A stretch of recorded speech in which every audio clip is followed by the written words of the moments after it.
Halo, selamat malam pemirsa. Anda menyaksikan Prime Talk Tajam Mendalam bersama saya, Zilvia Iskandar. Dalam rapat kerja nasional PP Muhammadiyah di Bengkulu pada tanggal 15 Februari 2019 lalu, Muhammadiyah mengangkat tema beragama untuk mencerahkan. Muhammadiyah di sini ingin agar umat Indonesia menghindarkan diri dari sikap ekstrim yang menghancurkan, karena pada hakikatnya sebetulnya tujuan beragama adalah untuk cinta damai, cinta toleransi, dan cinta persaudaraan. Oleh karena itu, ormas-ormas Islam yang ada di Indonesia diharapkan dapat menjaga geliat perpolitikan di Indonesia, terutama menjaga suhu politik agar tetap stabil di pemilu 2019. Karena itulah Prime Talk kali ini mengangkat tema ulama penjaga suara. Sebelum kami menghadirkan diskusinya untuk Anda, kami akan memaparkan sejumlah informasi yang Anda dapat saksikan berikut ini.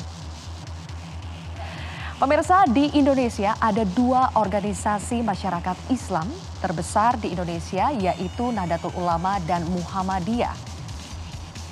Dua organisasi ini telah memiliki sejarah panjang di Indonesia, terutama dalam bidang agama dan juga pendidikan. Keduanya pun telah melahirkan para cendekiawan, tokoh nasional yang bergerak di berbagai bidang hingga pahlawan nasional. Kita akan melihat sedikit sejarah dari masing-masing ormas ini. Pertama dari Nahdlatul Ulama yang didirikan oleh Kiai Haji Hashim Asy'ari pada tahun 1926.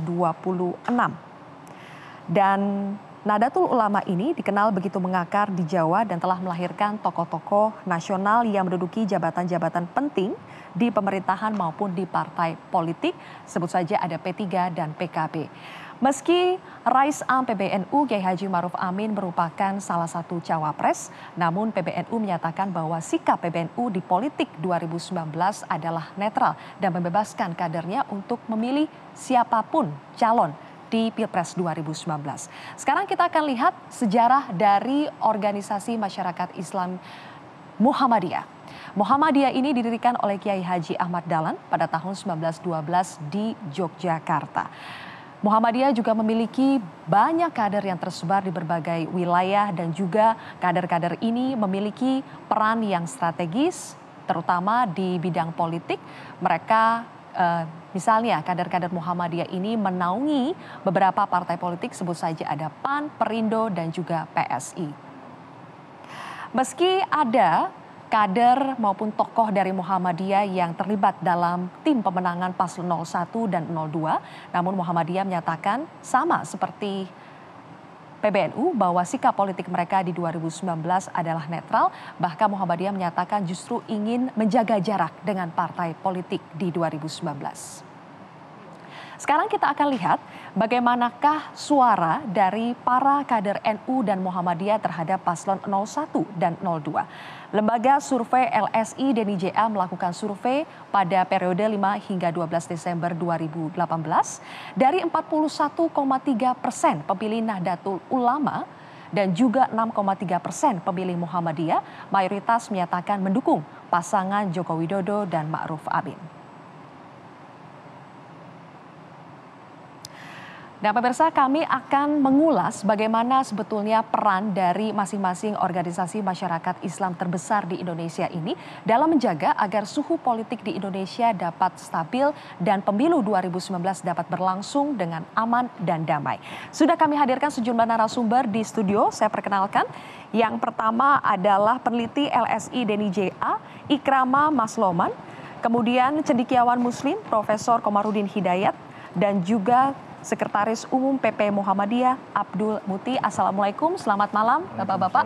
Terima kasih telah bergabung di Prime Talk, dan juga dari luar studio pemirsa sudah bergabung, yaitu Ketua PBNU Marsudi Syuhud. Kami akan langsung membahas mengenai topik pada malam hari ini. Saya mulai dulu dari Pak Marsudi. Pak Marsudi, Assalamualaikum, selamat malam. Waalaikumsalam warahmatullahi wabarakatuh. Selamat malam. Ya, Pak Marsudi, baik NU maupun Muhammadiyah sama-sama menegaskan bahwa akan bersikap netral dalam peta politik 2019. Tetapi makna dari netral di sini sebetulnya seperti apa, Pak Marsudi?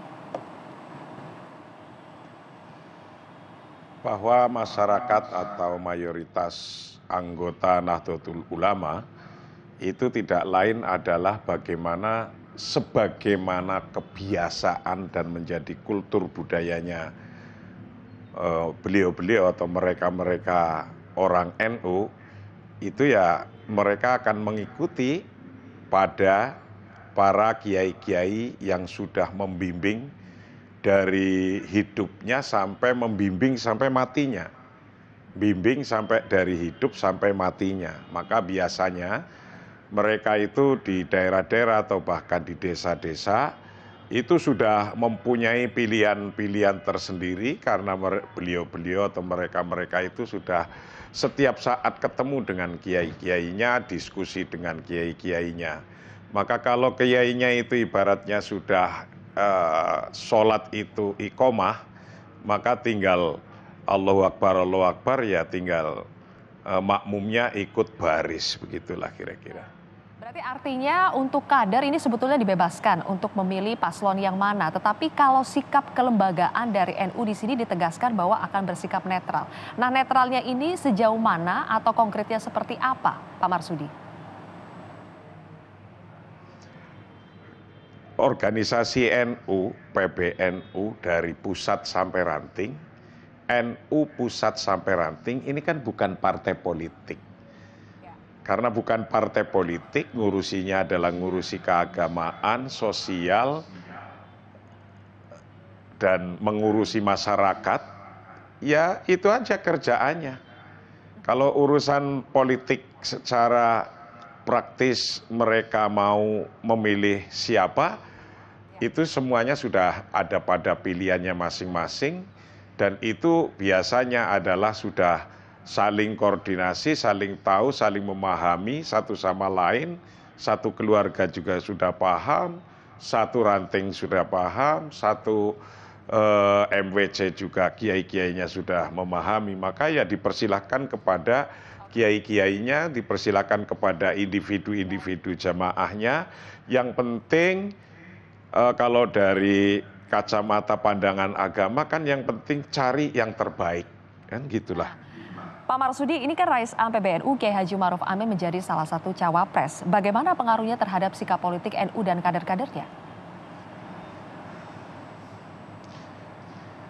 Ya mereka sudah mempunyai pengaruh masing-masing. Ketika mempengaruhi mereka atau orang-orang NU, itu ya mereka tidak harus ngomong saya akan milih ini, saya akan milih itu, tidak. Di hatinya sudah ada semua mereka.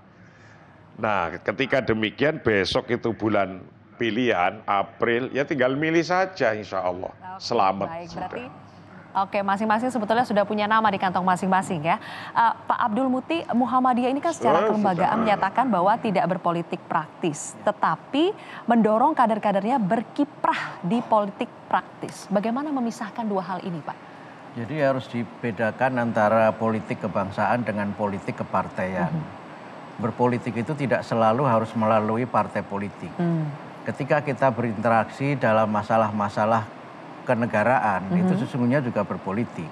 Bahkan sekarang ini tidak ada satupun ruang yang lepas dari politik. Misalnya begini, kita mendirikan masjid itu harus ada IMB, izin mendirikan bangunan. IMB itu yang membuat pemerintah. Nah pemerintah itu siapa? Ya produk politik. Sehingga dalam kaitan ini, maka dalam hubungannya dengan masalah-masalah kepartean, politik yang diaktualisasikan lewat partai, silahkan warga Muhammadiyah melakukan kegiatan-kegiatan politik sesuai dengan aspirasinya. Dan kemudian yang kedua, dalam mereka berpolitik hendaknya memisahkan antara posisi dia sebagai pengurus partai politik dengan posisi dia sebagai pimpinan persyarikatan. Apa bisa itu dipisahkan, Pak, pada praktiknya? Prakteknya bisa. Misalnya waktu Pak Amin Rais menjadi Ketua Umum PP Muhammadiyah waktu reformasi, beliau Ketua Umum PP Muhammadiyah. Begitu memimpin partai politik, ya harus mundur dari jabatan sebagai PP Muhammadiyah. Bahkan waktu itu ketika beliau maju sebagai calon presiden sekalipun, Muhammadiyah tidak memberikan endorsement secara kelembagaan terhadap partai beliau. Tidak memberikan endorse secara kelembagaan? Secara kelembagaan tidak. Bahkan ketika Tanwir Muhammadiyah tahun 2003 di Makassar, saya masih ingat ya, saya waktu itu masih Ketua Umum Pemuda Muhammadiyah. Itu situasinya memang sangat hangat. Sampai Pak Syafi'i Ma'arif yang waktu itu Ketua Umum PP Muhammadiyah bersitegang bahwa secara pribadi saya punya pilihan. Tetapi secara organisasi saya harus mengatakan organisasi ini harus tetap berada pada khitoh. Khitoh bagi Muhammadiyah dimaknai tidak sekedar garis, tapi garis yang lurus. Karena ada garis yang bengkok-bengkok. Oke. Dan itu memang tidak mudah. Pak Abdul, itu kan dikatakan bahwa PP Muhammadiyah ini ingin menjaga jarak dengan partai politik. Tetapi kalau kita lihat misalnya ada salah satu paslon yang mendatangi kantor PP Muhammadiyah. Nah di sini konteks menjaga jarak dengan partai politik itu sejauh apa Pak? Kami menjaga jarak sama dekat, bukan jarak sama jauh. Jadi jarak itu jangan dimaknai posisi di mana kita berjauh-jauhan. Jarak itu kita bangun dalam pengertian bahwa Muhammadiyah itu rumah bagi semuanya. Kami sadar betul bahwa warga Muhammadiyah itu tidak punya pilihan partai yang tunggal. Bahkan survei-survei, mungkin nanti ada teman dari LSI yang menyebutkan, afiliasi partai politik warga Muhammadiyah ini juga sangat beragam. Ya. Lepas dari posisi Pak Amin yang sebagai mantan ketua umum PP Muhammadiyah itu, ternyata kan afiliasi politik warga Muhammadiyah itu, kalau menurut survei, ternyata kan tidak kemudian semuanya ke PAN, bahkan mungkin di partai lain lebih besar. Karena ada pengalaman-pengalaman historis dan ada faktor-faktor geografis dan juga faktor-faktor tertentu di luar ideologis, di mana banyak misalnya kader Muhammadiyah yang di Golkar, ada banyak kader Muhammadiyah yang di PDIP, kemudian ada banyak kader Muhammadiyah yang di PKS, ada yang di PAN, ada juga yang di Nasdem. Dan keberagaman ini menjelaskan bahwa Muhammadiyah ini memang sangat membebaskan kepada kadernya untuk berafiliasi dengan partai politik. Ya, karena bagaimanapun juga dalam konteks politik sekarang ini, tidak mungkin kita ini bisa ikut mengatur negara kalau kita tidak masuk dalam partai politik. Karena hampir semua hal di negara ini itu lewat partai. DPR itu 100% partai politik. Sementara produk-produk legislasi, undang-undang dan sebagainya, itu yang menentukan DPR. Sehingga kalau kemudian kita tidak mendelegasikan kader ini untuk yang punya kemampuan, yang punya minat, yang punya akses untuk masuk politik, ya akhirnya Muhammadiyah itu akhirnya berpolitik sebagai politik muadzin saja. Muadzin itu suaranya lantang, bagus, tapi belum tentu orang itu datang ke masjid.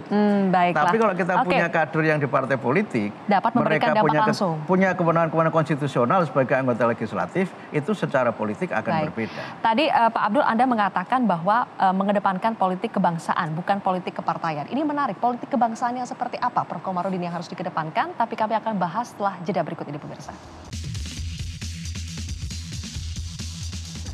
Pemirsa, kami membahas topik ulama penjaga suara. Prof. Komarudin, kalau tadi Pak Abdul mengatakan bahwa lebih mengedepankan politik kebangsaan daripada politik kepartaian. Nah, politik kebangsaan seperti apa sih yang harus dikedepankan dan selama ini praktiknya seperti apa? Ya, ini ada dua pokok ya. Satu politik kebangsaan, kedua ulama. Ulama itu afiliasinya dengan umat, bukan parpol, ya, umat. Dan sekarang ini sebagian masyarakat itu sudah agak kurang percaya pada ulama dan kiai-kiai. Karena sebagian sudah begitu dekat dengan permainan politik. Secara organisatoris tidak, tapi afiliasinya nampak. Misalnya gini. Tapi tadi Pak Marsudi mengatakan kalau kiainya pilih ini, umat sudah tahu lah. Makanya saya bilang secara politik tidak, tapi secara kultural pribadi jelas. Mengapa? Coba lihat. Sekarang ini yang heboh itu kan bukan antara parpol. Karena parpol itu hampir-hampir tidak ada bedanya. Sama saja. Tapi justru ormas yang meramaikan kompetisi ini. Lihat aja dinamika jadi berita. Itu kan bukan parpol kan? 212 bukan parpol. Tapi ormas. Yang jadi sumber berita keras-keras itu kan ormas. Gitu. Dan di situ bukan pemimpin politik, tapi mungkin kiai atau ulama, tokoh agama. Jadi ini yang saya katakan bahwa memang parpol itu urusannya politik, ulama itu dia umat, tapi ulama dan umat sekarang ini terlibat jauh dalam masuk wacana, terlalu dalam pusaran politik. Oh iya, wacana politik. Ini jelas sekali. Nah itu hak mereka ya. Nah persoalannya adalah apakah itu komited tidak dengan politik kebangsaan. Kebangsaan itu ada dua ya. Satu adalah kita setia dengan cita-cita mengapa kita membangun bangsa negara ini. Dan kedua, bangsa itu diikat oleh konstitusi. Jadi silahkan orang berdebat apapun, tapi hendaknya dia tetap setia pada konstitusi. Konstitusi ini ada catatan, ada undang-undang yang written constitution, tapi sebenarnya ada yang unwritten consensus, etika sosial.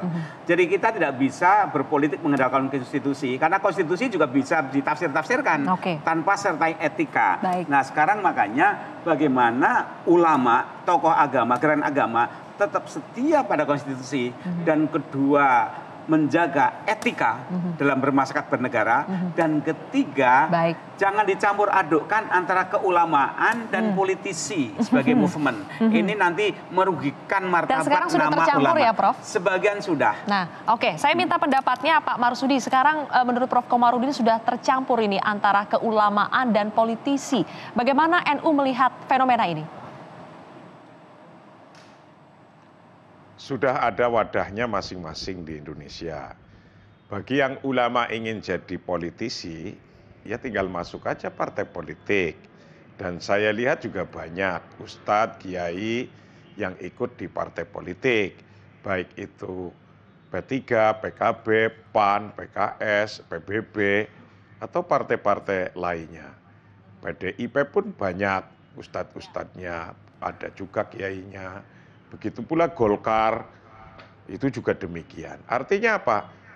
Bagi kiai atau ustadz yang lagi senengnya politik praktis, ya mereka juga nggak ada halangan untuk jadi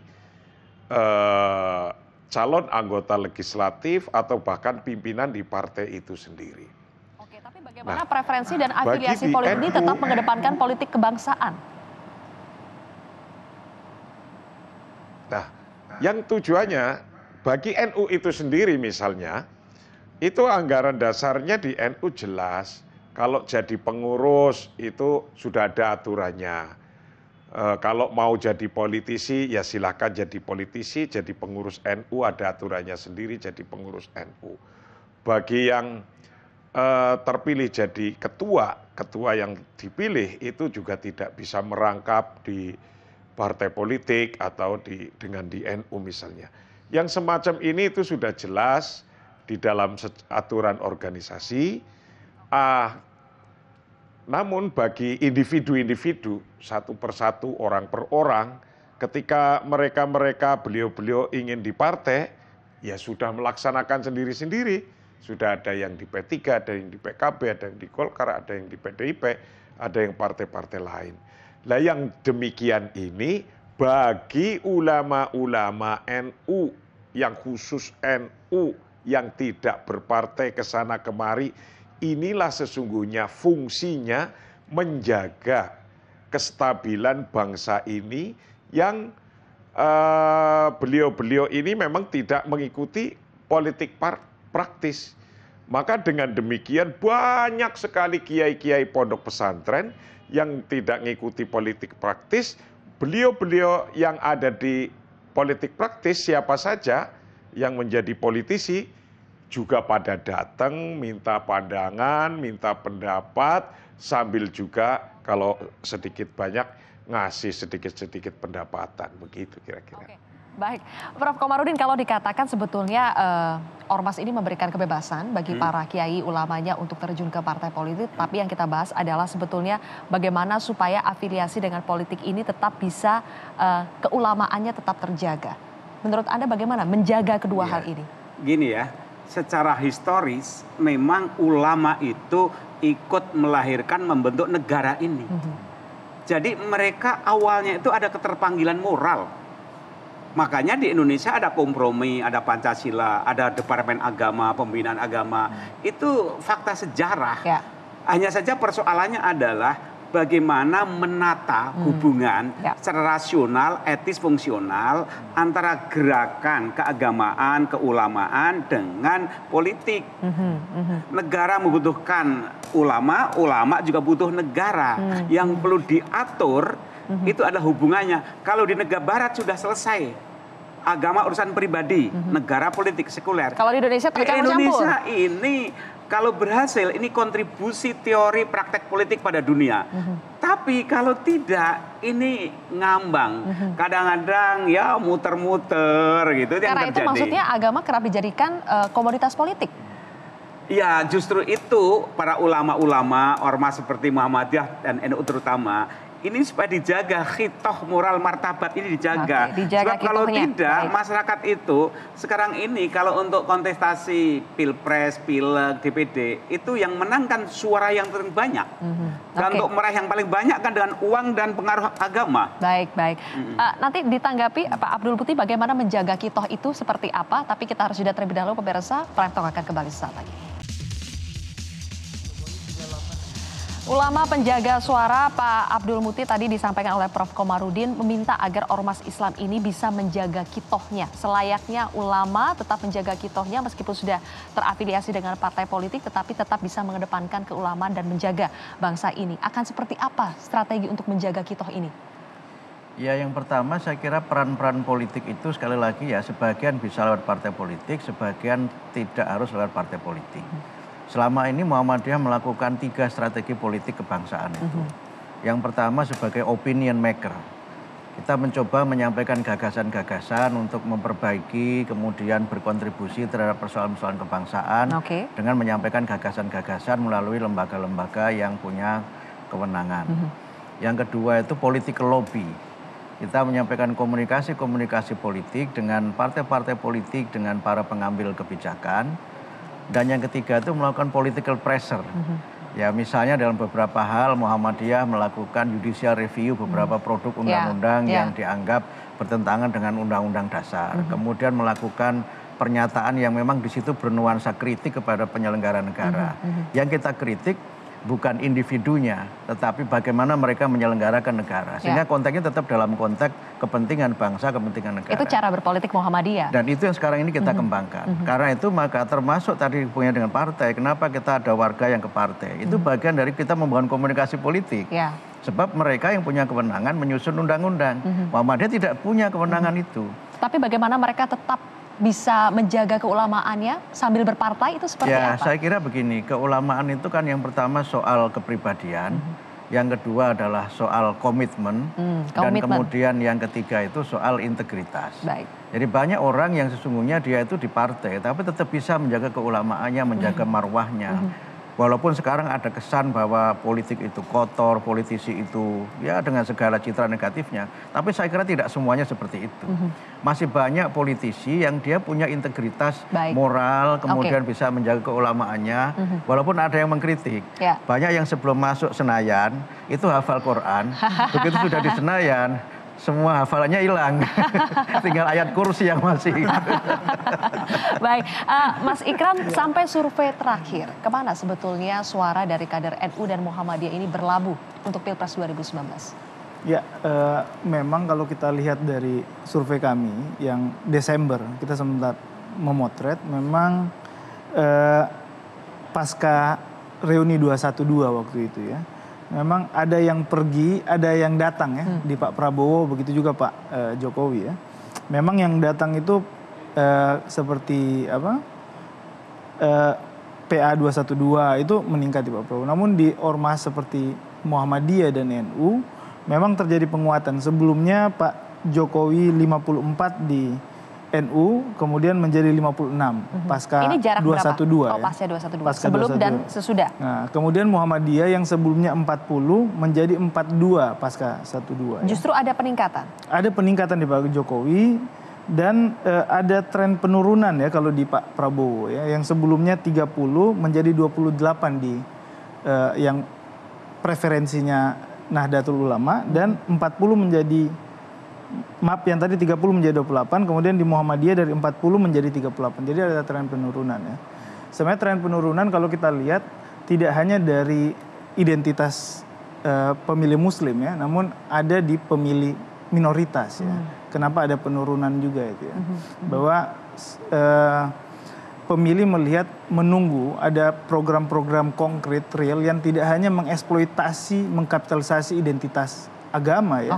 Sehingga ketika itu dikencangkan tentu akan menguatkan pemilih capres yang lain, dalam hal ini Pak Jokowi Ma'ruf Amin. Apa saja faktor yang mempengaruhi pemilih Muslim terutama di Ormas NU dan Muhammadiyah dalam menjatuhkan pilihan ke salah satu paslon? Ya, kalau memang di Nahdlatul Ulama jelas ya, di situ ada calon wakil presiden yang kemudian kita lihat menjadi jangkar Pak Jokowi ya. Kenapa di pemilih Muslim tidak terlalu tergerus ya? karena wakilnya adalah ulama ya. Kedua memang kalau kita lihat dari hasil survei ini, pemilih sepertinya tercerahkan ya, tidak ingin bahwa kapitalisasi isu identitas agama itu terus berlanjut ya, demi ansih politik gitu ya. Sehingga dari proses pencerahan ini kemudian ada pergeseran ya di dua ormas itu. Oke, baik. Saya kembali ke Pak Marsudi. Pak Marsudi, Ketua PBNU Kiai Haji Sakil Iraj ini mengatakan bahwa ia melihat ini agak aneh karena belakangan ini sepertinya ada gerakan yang ekstrim begitu, gerakan yang aneh disebut seperti itu, dan tadi disampaikan oleh Mas Ikram ada kapitalisasi politik identitas. Nah, bagaimana peran NU untuk menjaga supaya tidak ada atau minimal berkuranglah kapitalisasi politik identitas? Ya, bagi warga NU kan sudah jelas mereka itu bisa masuk di partai mana saja. Sekarang kalau kita lihat yang jadi DPR orang NU itu saya yakin lebih banyak daripada partai. Kita mempunyai anggota DPR dari NU lebih banyak daripada masing-masing anggota partai. Begitu pula yang punya bupati, gubernur, wali kota, NU lebih banyak daripada masing-masing partai. Karena NU crossing partai. Partainya apa saja bisa jadi. Nah, ketika tadi dikatakan bahwa orang NU itu kemudian lebih meningkat untuk memilih 01 atau ada Kiai Ma'ruf Aminnya, ya itu sangat wajar. Wong Kiai Ma'ruf Amin itu sendiri adalah tadinya Rois Am NU yang sekarang sudah menjadi calon cawapres. Orang-orang NU kan yang sudah merasakan banyak hal yang diperbuat oleh beliau dari zaman dulu sampai sekarang, kan ya bisa menilai, oh saya akan memilih ini, oh saya akan memilih ini, saya seneng ini. Itu menurut saya biasa saja, wajar saja. Karena semuanya itu sudah ada aturan baku permainan politiknya. Aturan baku permainan politiknya, kalau ingin jadi politik, ya masuk partai, kalau ingin jadi kiai saja, ya di NU saja, atau di pondok pesantren saja, atau ngajar di komunitas politik itu bagaimana Pak Marsudi? Bagaimana? Ulangi. Kalau ada yang memainkan agama atau menjadikan agama sebagai komoditas politik, apa yang bisa dilakukan NU? Nah, disinilah letaknya NU itu sebagai tempat atau rumah kembali mereka berkumpul di sini. Kalau kira-kira mereka ingin jualan agama untuk politik, itu kan lebih mulia jualan sesuatu untuk agama daripada jualan agama untuk sesuatu. Itulah yang diajarkan oleh para kiai-kiai. Nilai-nilai agama untuk berpolitik itu baik. Artinya apa? Ketika berpolitik memakai nilai-nilai agama, maka yang tadinya politik itu akan secara kasar dilakukan semau-maunya, ketika membawa nilai-nilai agama, maka mereka akan melakukan dengan kontrol agama, dengan akhlak yang mulia, dengan bahasa yang baik. Itulah sebetulnya nilai-nilai agama yang dibawa oleh para kiai untuk bagaimana tetap membina para politisi-politisi atau untuk saling mengingatkan, saling memberikan, saling tawasau kepada siapa saja agar ketika berpolitik pun jangan sampai sekedar politik untuk kemenangan pribadinya. Tapi yang harus seperti itu. Baik, Pak Marsudi, memang seharusnya seperti itu, tetapi saya ingin mendengar Prof. Komarudin, kalau Anda membaca situasi yang berkembang saat ini tuh seperti apa? Apakah memang nilai-nilai agama ketika dibawa ke politik menjadi nilai-nilai yang positif atau justru ini dijadikan komoditas? Kami akan kembali dengan jawabannya sesaat lagi pemirsa, tetaplah bersama kami di Prime Talk. Pemirsa, di setiap tahun politik, agama kerap dijadikan atau dipolitisasi dan perbedaan kerap dipandang sebagai permusuhan. Nah, Prof. Komarudin, tidak jarang hal ini justru disulut oleh tokoh-tokoh yang dipandang oleh masyarakat, baik itu tokoh agama, tokoh pendidikan, dan sebagainya. Bagaimana Anda melihat seharusnya peran ormas terbesar, Islam terbesar di Indonesia, Muhammadiyah dan PBU dalam menangkal hal ini? Ya, ada dua hal ya. Pertama, saya ingin menyampaikan aktor dan faktor yang sangat penting dalam politik ini ya. Satu, negara. Karena negara yang menguasai semuanya dan negara punya APBN. Ya. Kedua, pemodal yang punya uang. Ketiga, parpol. Keempat, ulama. Ini semuanya harus kerjasama. Bukan kerjasama, aktor-aktor yang sangat aktif menentukan gitu. Nah, jadi parpol itu berusaha masuk ke negara dan dia punya kekuasaan legalitas. Oleh karena itu wajar kalau kemudian ulama itu konsen pada politik. Karena ada panggilan moral. Kalau Senayan, legislator itu diisi orang baik-baik, maka hasilnya kan baik kan. Makanya saya mendukung kalau ada orang yang pinter, yang baik, berintegritas, masuklah politik. Sebab kalau tidak, ya siapa akan ngatur negara ini kalau mereka bodoh dan korup? Disinilah makanya ulama itu secara moral terpanggil. Gitu. Nah, yang kedua, kalau toh agama dipolitisir, ya wajar aja. Andaikan Anda caleg, bagaimana menangkan persaingan, ya butuh masa. Salah satu cara yang paling ampuh kan Anda mencari identitas yang sama. Mungkin agama, mungkin etnis, di samping uang. Nah, disinilah makanya ulama dan ormas itu bagaimana main high politik, bukan low politik. Politik dengan huruf besar, bukan politik dengan huruf kecil. Politik huruf besar itu ya kebangsaan, moralitas, konsep, kader yang baik. Tapi kalau politik huruf kecil, ya udah pokoknya yang penting aku kuasa dengan cara apapun, ya uang, ya agama dipolitisir. Nah, ini yang saya sungguhnya kecewa, sebagian orang main pada low politik. Gitu. Sebagian main pada low politik. Baik, terakhir untuk Pak Marsudi, kalau dikatakan saat ini kok sebagian besar main di tahap low politik yang menghalalkan segala cara demi bisa berkuasa. Di sini bagaimana NU bisa mengambil peran lebih konkret untuk mencegah politik yang low ini, Pak? Bagaimana dikatakan lebih besar nih?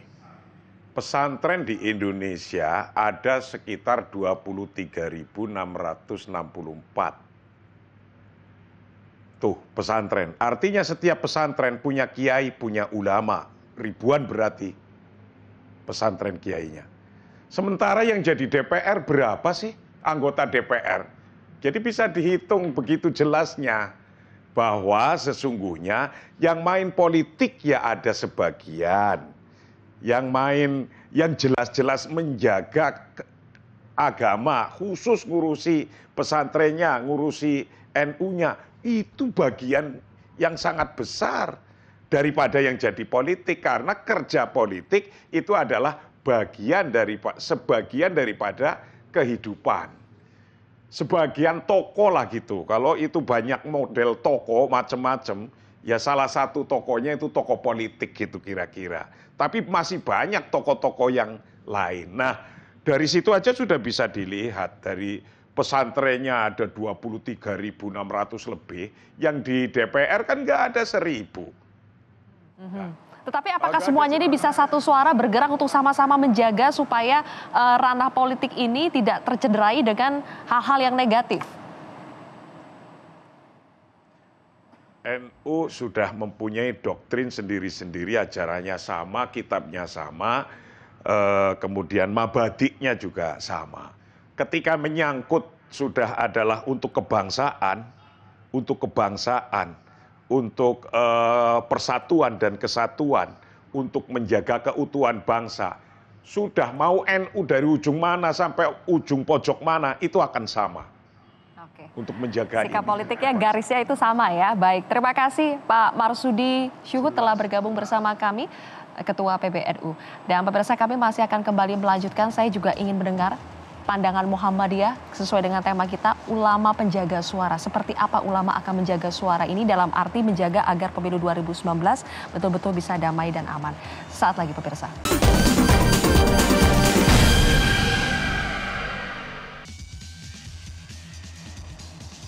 Pemirsa, kita masuk dalam segmen akhir Prime Talk. Pak Abdul, Ketua Umum PP Muhammadiyah Kiai Haji Hairi Nasir menyatakan bahwa ketika masa Pilpres berlangsung, kondisi masyarakat ini semakin mengkhawatirkan karena terjadi fragmentasi yang kuat antara pendukung paslon 01 dan 02.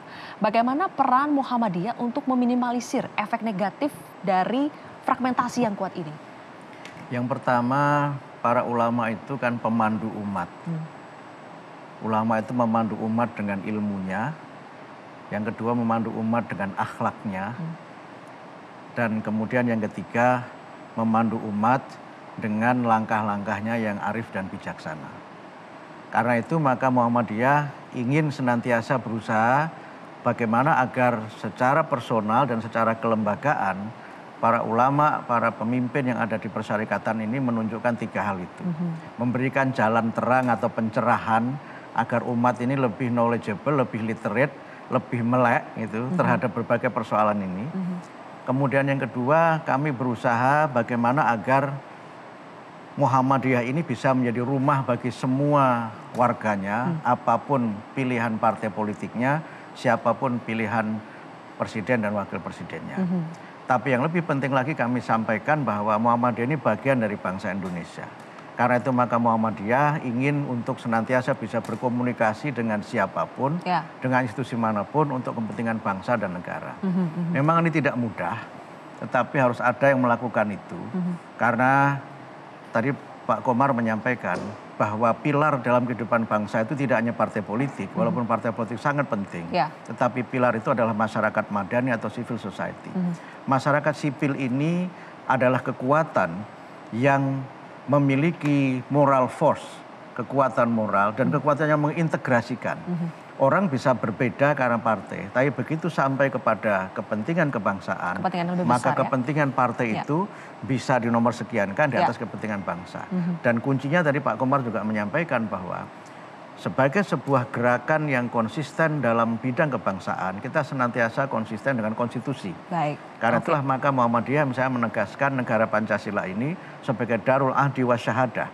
Tidak ada wacana di dalam Muhammadiyah untuk mendirikan negara Islam, tapi yang diperjuangkan Muhammadiyah adalah membangun masyarakat Islam. Nafasnya tetap NKRI ya? Dan itulah kenapa kemudian kita tegaskan mendukung Konstitusi 45 dan demokrasi ini adalah pilihan politik dan sistem yang paling visible untuk Indonesia. Dan karena itu maka hasil dari demokrasi ini harus pemimpin yang terbaik dan wakil rakyat yang terbaik.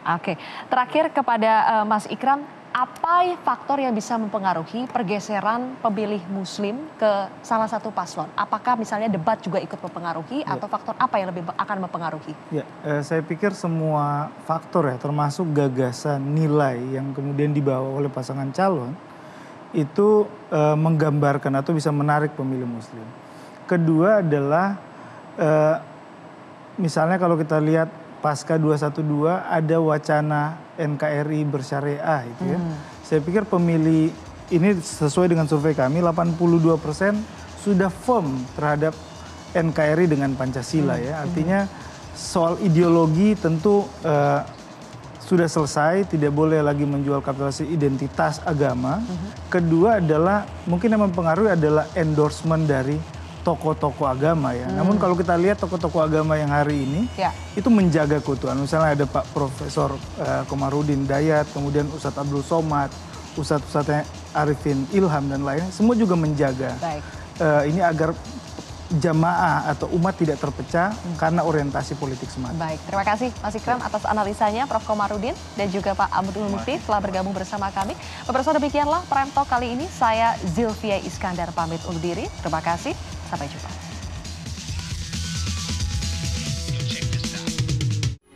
Metro TV, knowledge to elevate.